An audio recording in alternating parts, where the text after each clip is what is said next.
Hello friends, good morning. কেমন আছো তোমরা সবাই? আশা করি সবাই খুব ভালো আছো, আর আমিও ভালো আছি। সকাল সকাল ফ্রেশ ট্রেশ হয়ে একদম বসে গেছি রান্নাঘরে। আর আজকের এই ব্লগটা আমি শুরু করছি রান্নাঘর থেকে চিকেনের সঙ্গে। আশা করি ব্লগটা পুরোপুরি দেখো, আশা করি খুব খুব ভালো লাগবে তোমাদের। তো চলো আজকে বলি, শোনো, রবিবারের ব্লগ এটা। তোমরা হয়তো 2-1 দিন পরে পাচ্ছ, বুঝতেই তো পারছো, চাপের মধ্যে এডিট করতে ঠিক একটা সময় পাই না। যাই হোক, ব্লগটা দেখো। তো রবিবার মানেই চিকেন স্পেশাল ডে, আর চিকেন স্পেশাল ডে মানে মানে চিকেনটাই সেই জন্য বারবার হাইলাইট করে তোমাদের দেখালাম। আসলে কি জানো তো, রবিবার মানে আমাদের বাড়িতে চিকেন হবে, আর তার সঙ্গে 2-1টা সবজি। আর আমি রান্না করছি ঠিক সেই সময় থেকে তোমাদের দাদাভাই ব্লগটা শ্যুট করলো। তারপর আমি মাঝখানে উঠে এসে দেখি তোমাদের দাদাভাই গাড়ি ধুইছে। আচ্ছা হোক, রবিবার তো ছুটির দিন, সব কিছু ঝুট ঝামেলা গুছিয়ে নিতে হয়। এদিকে ভাবলাম মোটামুটি বাতাস হচ্ছে, জামা কাপড়গুলো ছাদে দিয়েছিলাম কেচে, রবিবার তো কাচাকুচি বেশি থাকে। আর অ্যাকচুয়ালি আমি নয়, ওগুলো তোমাদের দাদাভাইই কেচেছিল। এসে দেখলাম ছাদের উপর সত্যিই বাতাসে পাক খাচ্ছে, কিন্তু পড়েনি। কারণ কি, তোমাদের দাদাভাই অনেক ক্লিপ লাগিয়ে দিয়ে গেছিলো, আর এতগুলো ক্লিপ লাগিয়েছিল না, আমার খুলে নিয়ে আসতে যেন বিরক্তি লেগেছিলো। তারপরে ওগুলো নিয়ে এসে রেখে দিলাম। আর কি কি সবজি বানিয়েছিলাম দেখো। ওই যে কুঁদরি ভাজা, এটা হলো লাউ শাকের ভাজা, আর হচ্ছে চিকেন। আর বেশি কিছু একটা বানাইনি। এই যে ভাতের উপরে যেটা, ওটা কলার সেদ্ধ, কাঁচকলার সেদ্ধ, ওটা বাবুর জন্য মানে সেদ্ধ করেছিলাম, ও খাবে বলে। কারণ ওর পেটের অবস্থা খুব একটা ভালো ছিল না, বাট ওই দিন মানে সানডে মানে চিকেন খেতেই হবে এমন একটা ব্যাপার, কান্নাকাটি, তো পাতলা করে একটু ঝোল করেছিলাম। তারপরে ওদেরকে খেতে দিয়ে এসে আমি কিন্তু রুমের মধ্যে যে জামা কাপড়গুলো ছাদ থেকে নামালাম, ওগুলো কিন্তু গুছিয়ে নিচ্ছিলাম। এই যে দেখতেই পেলে, বাবু আর তার দাদু খেতে বসছে। আর বেডশিটটা তোমাদের দাদাভাইকে বলছি যে পাতিয়ে দাও। পাতিয়ে দিলে পরে বাবুর খাওয়া হয়ে এলো, সে তো ঘুমাবে দুপুরে, সেই সঙ্গে আমরাও তো ঘুমাই।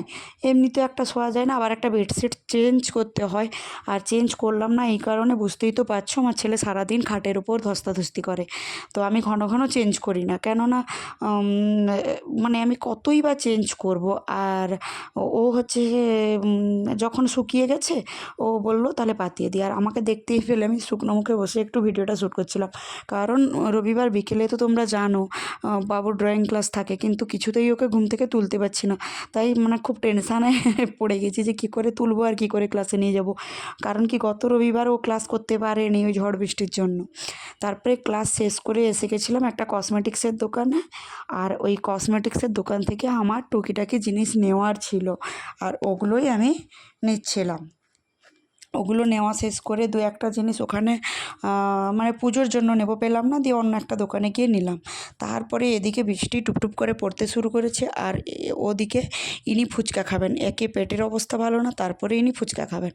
একদম কান্নাকাটি শুরু করেছে। আমি বললাম ঠিক আছে চলো, একটা খেতেই অস্থির। তারপরে আমি খেয়ে নিলাম। তারপরে বৃষ্টি টুপটুপ করে পড়ছিল, তারই মধ্যে আমরা কিন্তু বাড়ি পৌঁছে গেছি। আর এসেই কিন্তু তোমাদের দাদাভাই চাটা বানালো, চা বানিয়ে এই যে চা খাচ্ছি দুজন বসে। এটা একটা কিন্তু মজার দুর্দান্ত মানে সময় ফাইনালি আর কি। তোমরা তো আর আগের কী কী ভিডিওতে কিনেছিলাম দেখতেই দেখে পেলে নাও। যে আমি টুকিটাকি দোকানে ঢুকেছিলাম আর সেখান থেকে কিছু না কিছু কিনে নিয়ে এসেছিলাম। তো কি এনেছিলাম না এনেছিলাম সেগুলাই এখন তোমাদেরকে দেখাচ্ছি। দেখো, এই যে হলো, এটা হলো টিরিক্সের হেয়ার সিরাম। আমি এই সিরামটাই ইউজ করি, আর এটা আমার শেষ হয়ে গেছিলো, এটা নিয়ে এসেছি।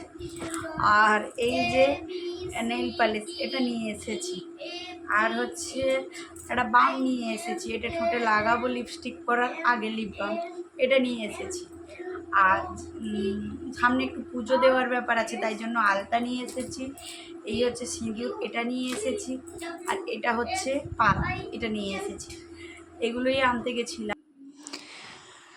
এই যে বাবুকে একটু পড়তে বসিয়েছিলাম, মানে ড্রয়িং ক্লাস থেকে ফিরে এসে পড়ার একটা এনার্জি থাকে না। তাও আমি টুকটাক পুরনো পড়াগুলো রিভিশনের জন্য ওকে দিয়ে দিই। কারণ কি না, এতক্ষণ থেকে যে কোনো একটা ঝোঁক ধরতে থাকবে। হয় টিভি দেখবো, নাহলে ফোন দেখবো, নাহলে বাবাকে খেলতে হবে। আর ওই দিন না অ্যাকচুয়ালি ওর বাবার খেলারও টাইম ছিল না, ও এসে বেরিয়ে গেছিলো, ওর কি সব কাজ ছিল। কারণ কি, ওই যে দেখতেই পাচ্ছ আমি একটা ব্যাগ টুকটাক কাগজের মধ্যে ওগুলো কি মুড়িয়ে দিচ্ছি, ওগুলো এগুলো হচ্ছে ওষুধ। কেটে কেটে একটা করে মুড়িয়ে দিচ্ছি, কারণ আজকে রাত্রে তোমাদের দাদাভাই হচ্ছে ভুবনেশ্বর বেরিয়ে যাবে, তাই জন্য ওকে একটা গামছা, ওর ব্রাশ, পেস্ট, ওষুধ টুকটাক ওগুলো দিয়ে দিলাম। টুকটাক ওষুধ তো সঙ্গে রাখতেই হবে। ও অ্যাকচুয়ালি ও কোনো একজন মানে ফ্রেন্ডকে নিয়ে হয়তো যাবে, আমিও যদিও ঠিক জানি না কাকে নিয়ে যাচ্ছে, তো যাবে আর কি। ও গতবারে গেছিলো, এবারও যাবে। আর এই যে আমি উঠে যেই বসে গেছি, এই যে মস্তান উঠে মস্তানি শুরু করে দিয়েছে, একবার টিভির সামনে যায়, একবার এদিকে যায় ওদিকে যায়, আর এত জেদ করে ওর বাবাকে খেলার জন্য সে আর বলার নেই, জানো তো। তো দাদাভাইয়ের এমনি একটু কোল্ড অ্যালার্জি, ডাস্ট অ্যালার্জি এগুলোর প্রবলেম আছে, তাই জন্য একটু অ্যালার্জেটিক একটু মেডিসিন দিলাম। আর এই যে একটা, এটা সাবানের পাতা, মানে এটা আমি সবসময় দিয়ে রাখি বাইরে গেলে, কখনো খাওয়ার আগে হাত ধোয়া। ও মানে হোটেলে বা অন্য কোথাও যে সাবানগুলো থাকে ওগুলো ইউজ করতে চায় না, ওই জন্য সাবানের পাতাটা আমার এক্সট্রা দেওয়া থাকে। তো আজকের ব্লগটা এই পর্যন্ত, দেখা হচ্ছে আবারও একটা ব্লগের সঙ্গে। সবাই ভালো থেকো, সুস্থ থেকো, টাটা।